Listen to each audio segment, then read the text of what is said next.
So it looks like Citadel, as well as these other banks that are involved in this block trading probe, might get hit with the Rico. And we're going to talk about exactly what that is if you are unfamiliar and what kind of impact that could have to AMC as well as our broad markets. We also have some new allegations and a closer look into exactly what was going on between the liquidity providers such as Citadel and the financial institutions. So we are going to get into that. We are also going to talk about what to expect in the week ahead, what is going to move the markets, and some new escalation in the Russia-Ukraine baby mama drama. So we're going to get into it. I don't want to waste any of your time. Don't short the like button though. That's the number one most shorted thing these days. Hit the like button for me. And as well as that, subscribe to the channel and let me know your thoughts down below in the comment section. Also, if you guys want to get totally free stock, at the very least, get yourself some free money to go ahead and buy some more AMC. Check out Webull, Moomoo, and Public. They give out great free stock. And as always, if you guys want access to all of my trades in real time, link down below in the pinned comment to do so for that, to have one-on-one conversations with myself and other people that are trading on an active basis. That is a great tool to have. If you don't know where to start with options, if you don't know how to trade options, they sound interesting, you want to potentially turn a small amount into a large amount, that is your way to get the inside scoop on what we are doing, as well as to learn and ask whatever questions that you want. So let's dive into exactly what is going on. So let's first start off with the whole Citadel, Rico, the bank situation, exactly what is being said at this moment. So Reuters is reporting to us that U.S. prosecutors are exploring whether they can use a federal law originally enacted to take down the mafia in a sprawling probe of hedge funds and research firms that bet against stocks, according to two sources familiar with the situation. What took down the mafia? The RICO Act stands for Racketeer Influence and Corrupt Organizations Act. The Racketeer Influence and Corrupt Organizations Act is a United States federal law that provides for extended criminal penalties and a civil cause of action for acts performed as part of an ongoing criminal organization. So they are calling this a criminal organization. They are facing prison time. And we're going to get into exactly what is being said about what transpired between the hedge funds, the banks, the liquidity providers, the short sellers, all of that summed up very, very briefly. So we're going to keep this very simple and keep you guys up to date with exactly what is going on with this situation, because after we get into all of that, we're going to talk about how this has already affected AMC, how the manipulation is virtually gone from AMC, and how this is going to affect the markets as well as the MOAS. So stay tuned for that.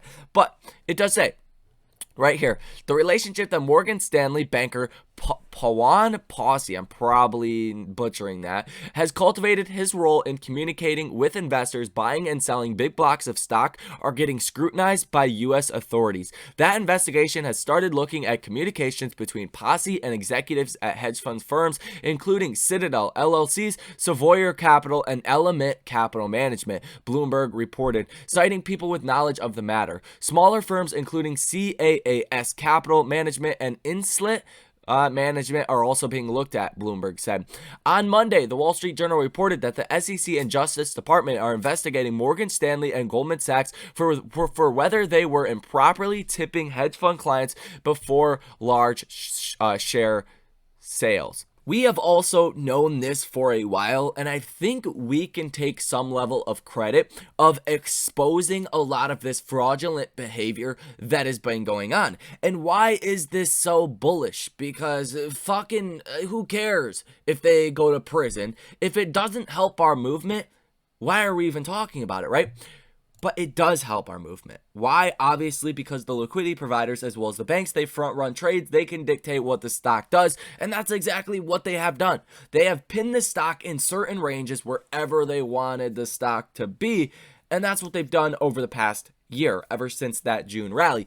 But about 1 week before this probe was leaked to us, we started to see AMC react in its own way. We were no longer seeing the stock pinned under certain levels. We were no longer even seeing a fierce resistance at $20 per share. We would break above that quite substantially up here to about $21. This was February 10th.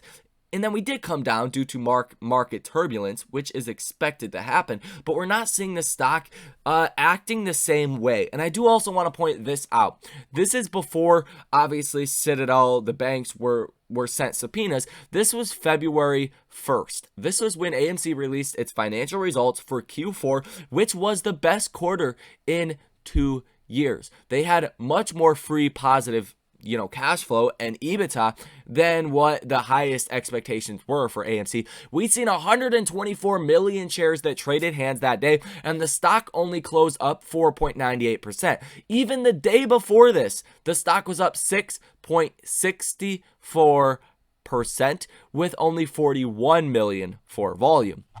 Let me take you back to here, the highest volume day since before this day right here, because in recent times 124 million shares February 1st was the largest volume we have seen since December 17th, where the stock went up 19% with 144 million for volume. So depending on what the market makers want the stock to do back here in these times, they could let it do whatever they wanted. They could have the stock go up if they wanted to, or they could have the stock be very muted if they also wanted to, on very, very good news. Now, what are you seeing? Since this probe and since the subpoenas were sent out, in my opinion, in this range right here, you're now seeing the stock actually going up, doing what it should be doing. And you're also seeing a lot of support at these key levels. We're not just breaking under our key levels, one of those being at about $17.75 per share. We're holding a lot of support, as well as that we're really in this range between $17.75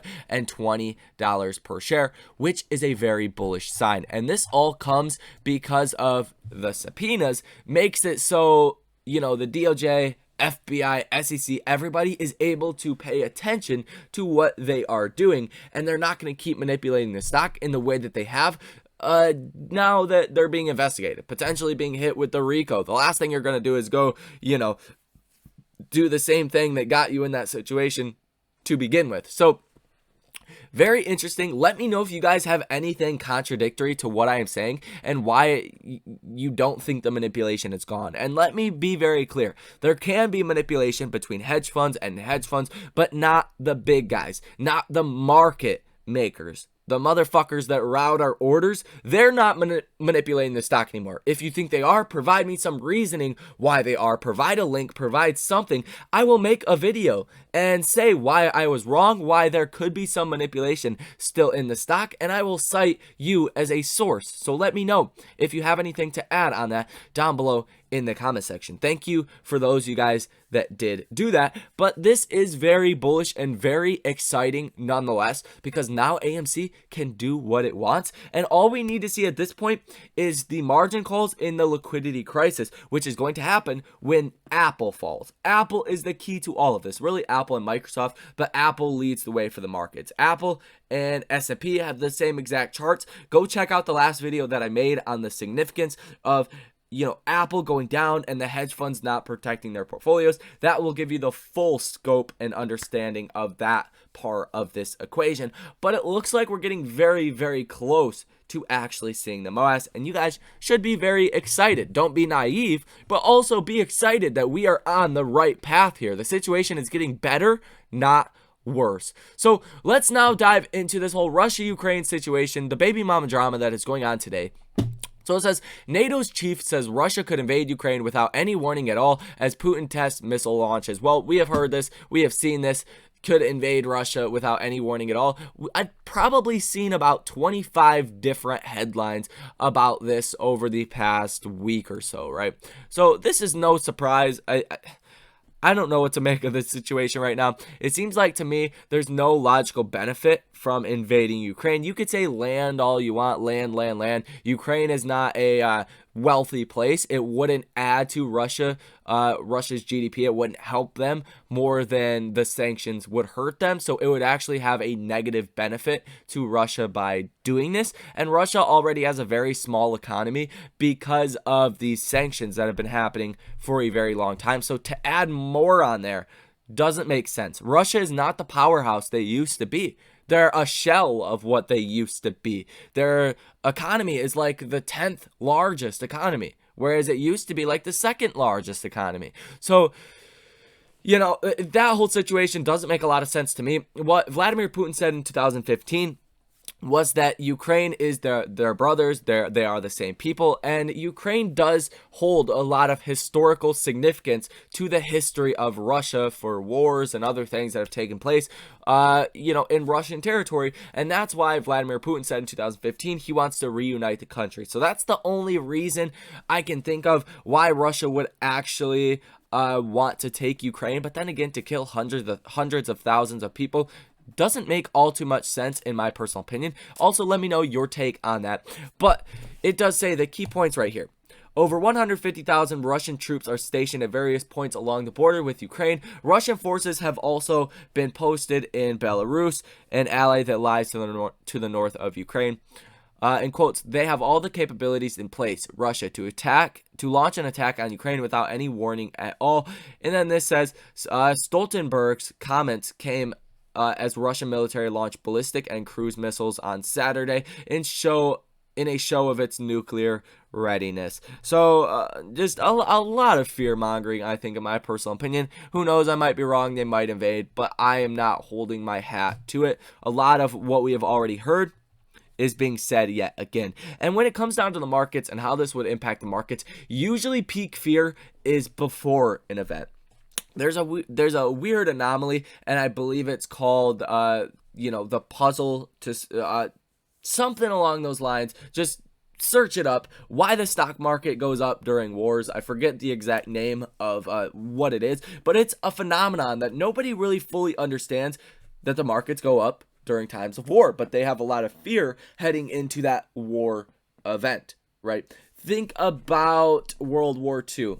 During 1939 to 1945, the stock market returned an average of 7% every single year. And that was one of the worst things that happened if not the worst thing that ever happened to the human race, right? And the stock market still went up. So you're going to have fear until this happens, and probably a couple days after a theoretical invasion started, you'd probably see the markets start to react quite favorably.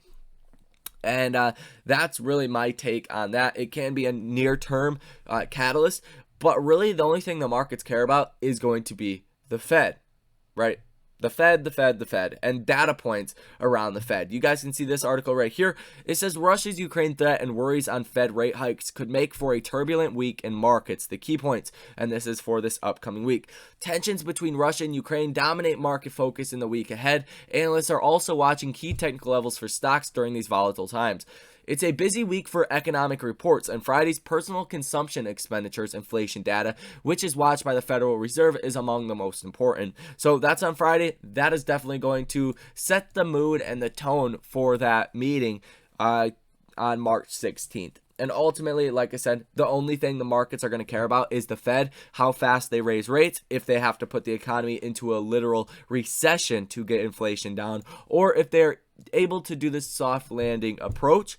If they are able to do a soft landing approach, that's going to help the markets dramatically. If they have to put us into a recession, a deep recession, to get inflation down and become net neutral, and what that means is getting the federal funds rate higher than inflation, which is not even something I want to try to fathom. Good luck buying a car, a house, or a credit card, or anything else that involves getting a loan. That's going to scare the markets. If that's the way that, markets start to feel about inflation and the Fed, just get ready and buckle up. And it's very encouraging if you're in AMC, because that would mean the MOAS is coming. So make sure to check out the video that I just posted about the margin crisis that is actually getting a lot worse. Thank you guys for tuning in. Get yourself some free stock down below, linked in the description of this video. Moo, Weeble, and Public, as well as join the trading community. If that's something you want to be a part of, link down below in the pinned comment. Thank you guys for watching, and I will see you in the next one.